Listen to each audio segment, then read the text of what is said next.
Where'd you like to start? Could you start? Well, of course. I'm Dr. Jessica Schwinden. I got my undergrad at Washington and Lee, my psychiatric degree from UNC School of Medicine. I'm pretty new here, but I'm I'm sorry, Alice. I think that this was a mistake. I've never been to a psychologist or psychiatrist. I'm sorry, was that offensive? I'm sorry, this is just a bit difficult for me. No, of course. Take your time.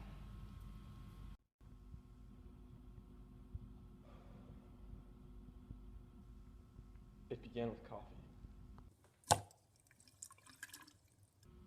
a couple of friends who were engaged. They loved each other, they really did. And shortly after their engagement, they moved in together.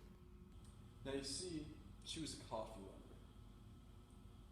And one day, my friend asked me what he should get her for her birthday. I said, you should get her a coffee maker. One of those nice ones they got down at the main diner, instead of that old Keurig she has. It'd be something they could share in the mornings, just between the two of them. So it began with a gift. And she dutifully smiled, never intending to stop using the Keurig. But he insisted. He wanted to be able to share coffee with her in the mornings. It really bothered her, though. She didn't want to give up the independence of a single-serving brew, nor did she want to be the kind of couple that had a whole bunch of rules in such a relationship. She wanted to just mutually understand, no. She just wanted to get along as is, no rules. So she acquiesced whenever he wanted a cup, which initially wasn't that often. But then it wasn't so simple, Doctor. You see, he began to drink the coffee. For no professed reason, he began drinking it regularly. And so she acquiesced. And then he began drinking it black, and she acquiesced. But there's only so much you can acquiesce until the small things start to grind into your skin.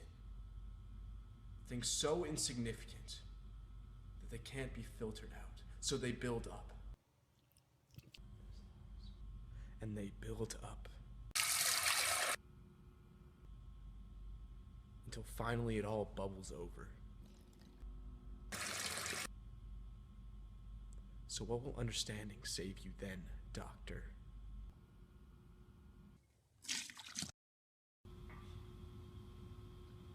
Have you ever fought a man, Doctor?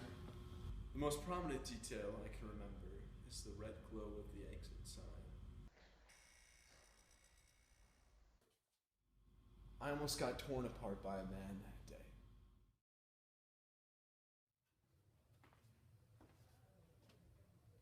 Standing before me was a Goliath, and there I was, barely a David. He had bulging muscles. I saw rising chest, clenched fist, a beating heart, and hard eyes. That's where his energy lied. In his eyes. Window to the soul and all that. I understand. I don't give a damn about the human soul. What I'm referencing is the fact that seeing is believing. Something is only true because one saw it. The actual fighting isn't exciting, isn't as troubling as the entire confrontation of it all.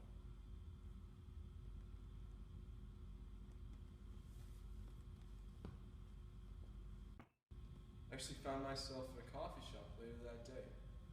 Struck up a brilliant conversation with a woman named Delilah. We talked about how you should know your order before you get in line. You don't have to screw everyone else's schedule up with your ineptitude of knowing the difference between a cappuccino and a macchiato. Is there anything else you'd like to talk about? Plenty. Now I'll tell you one last story. Then I'll ask you a question at the end.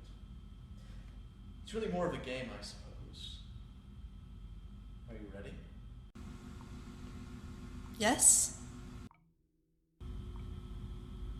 Do you remember when you were little and dreamed of greatness? When I was little, I thought I was a literary genius. I wrote all the time. But I was just a fool. A happy fool, but a fool nonetheless.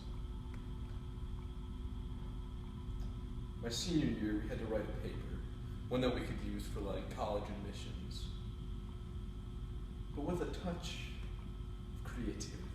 I forget the prompt exactly, but I wrote about my first dog who suffocated in the car. I included details about blood, shock, gore. The details weren't actually true per se. I just included them for literally hell of it. My teacher really liked the paper. She wrote on the bottom, "Is this true? A similar thing happened to me." I don't know what to tell her, but she approached me later that day and asked me straight up.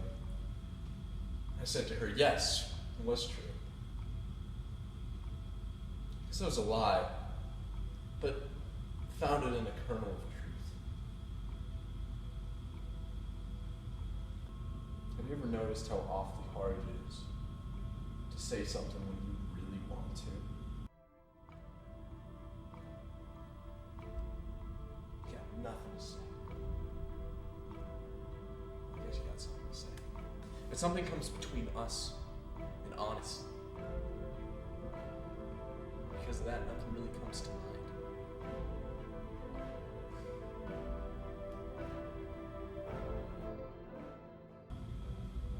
My teacher, her first child, suffocated. I don't know how it happened. I heard secondhand. But she never told me that.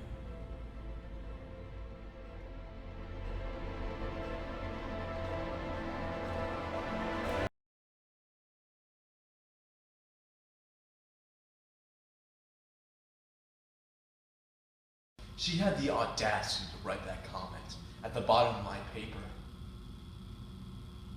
Well, then again, I guess I had the audacity to write the paper and agree with her. But I assumed she saw right through me. I didn't realize that until later on in life. So here's the game, Doctor. 2 truths, 1 lie.